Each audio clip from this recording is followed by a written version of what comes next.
ఇక కాకినాడ జిల్లా కిర్లంపూడి సహకార పరపతి సంఘంలో జరిగిన అవినీతిపై సామాజిక ప్రజావేదిక నిర్వహించారు. సొసైటీలో 104,18,10,598 రూపాయలు అవకతవకలు జరిగినట్టు గుర్తించారు. ఇక అవకతవకలకు పాల్పడిన వారి నుంచి రికవరీతో పాటు చట్టపరమైన చర్యలు తీసుకుంటామని ప్రత్యేక అధికారి రంగనాయకులు తెలిపారు. చనిపోయిన వారితో పాటు భూములు లేని వారి పేర్లతో రుణాలు కాజేసినట్టు గ్రామస్తులు అధికారులకు తెలిపారు. తన తల్లి చనిపోయి 10 సంవత్సరాలైంది, ఆమె పేరుతో 8 లక్షల రూపాయల రుణం తీసుకున్నారని ఓ రైతు మండిపడ్డారు. రైతులు తీసుకున్న రుణాలను మాఫీ చేయాలని డిమాండ్ చేస్తున్నారు గ్రామస్తులు.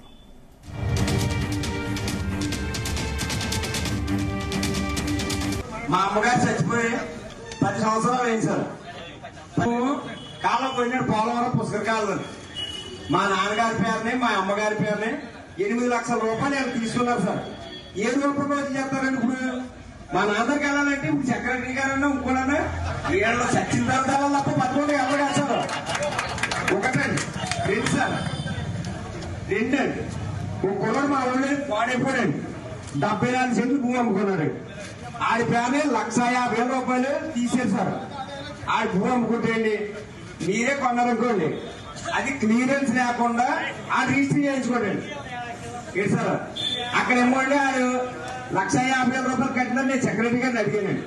సార్ ఇది ధర్మం కాదండి, అది పద్ధతి కాదు.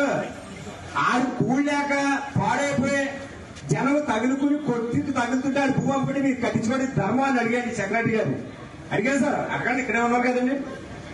10 మంది మేనేజర్ గారిని కూడా అడిగాను. అది పద్ధతి కాదు కదా సార్, మరి క్లియరెన్స్ ఇవ్వాలి కదండి. తర్వాత మేము ఇదంతా అయిపోయిన తర్వాత మీ డబ్బు మీకు ఇస్తా వడ్డీతో ఎలాగ సార్ చెప్పండి. మీరు మంచి మనసు మాకు చేసి చెప్పాలి సార్. కిర్లంపూడి సహకార పరపతి సంఘంలో అవినీతి చోటు చేసుకుంది. ఇక అవినీతిపై ప్రజావేదికలో సంచలన విషయాలు బయటకు వచ్చాయి. బాధితులంతా కూడా వచ్చి కంప్లైంట్ ఇచ్చారు. దాదాపు 104 కోట్ల రూపాయల మేర అవినీతి జరిగినట్టయితే గుర్తించినటువంటి పరిస్థితి. ఇదే విషయానికి సంబంధించి మరింత సమాచారం మా కరెస్పాండెంట్ సాంబశివరావు అందిస్తారు. సాంబశివరావు. Thank you Siva. ఇది ఒక విధంగా చెప్పాలంటే రాష్ట్రంలోనే అతిపెద్ద స్కామ్ గా చెప్పాలి. ప్రాథమిక వ్యవసాయ సహకార పరపతి సంఘం, దీంట్ని రైతులు సొసైటీగా పిలుస్తారు. ఒక సొసైటీలో 1 లేదా 2 గ్రామాల రైతులకు మాత్రమే రుణాలు ఇస్తారు. రైతులకి తక్కువ వడ్డీకి రుణాలు ఇవ్వడం ద్వారా ఈ సొసైటీలు వ్యాపారం చేస్తాయి. ఇవి సహకార శాఖ పరిధిలో పనిచేస్తాయి. 2010లో కాకినాడ జిల్లా జగ్గంపేట నియోజకవర్గం కిర్లంపూడి సహకార పరపతి సంఘంలో భారీ ఎత్తున అక్రమాలు జరిగాయి. వీటికి సంబంధించి దాదాపు 15 సంవత్సరాల తర్వాత ఈవేళ ప్రజావేదిక నిర్వహిస్తే కళ్లు చెదిరి ఆశ్చర్యాలు బయటకు వచ్చాయి. ఈ సొసైటీలో 104,18,10,598 రూపాయల అక్రమాలు జరిగాయని సహకార అధికారి రంగనాయకులు వెల్లడించారు.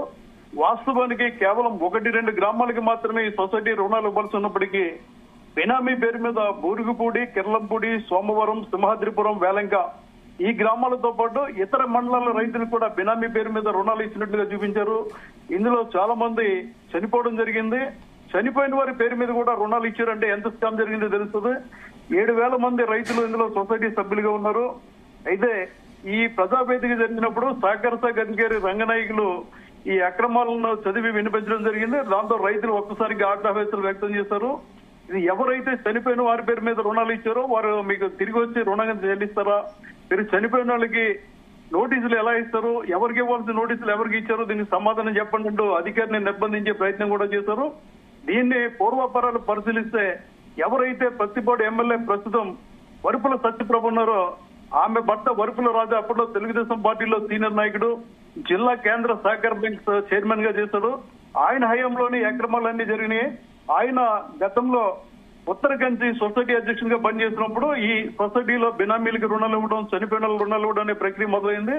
ఆయన మీద అప్పుడు టీడీపీ గవర్నమెంట్ సీరియస్ అయింది. అనంతరం వైసీపీ ప్రభుత్వం అతనిపై కేసు పెట్టడం జరిగింది. ఆయన హైకోర్టు నుంచి బెయిల్ తెచ్చుకుని బెయిల్ మీద ఉన్నారు. ఆయన మీద ఇంకా కేసులు కొనసాగుతున్నాయి.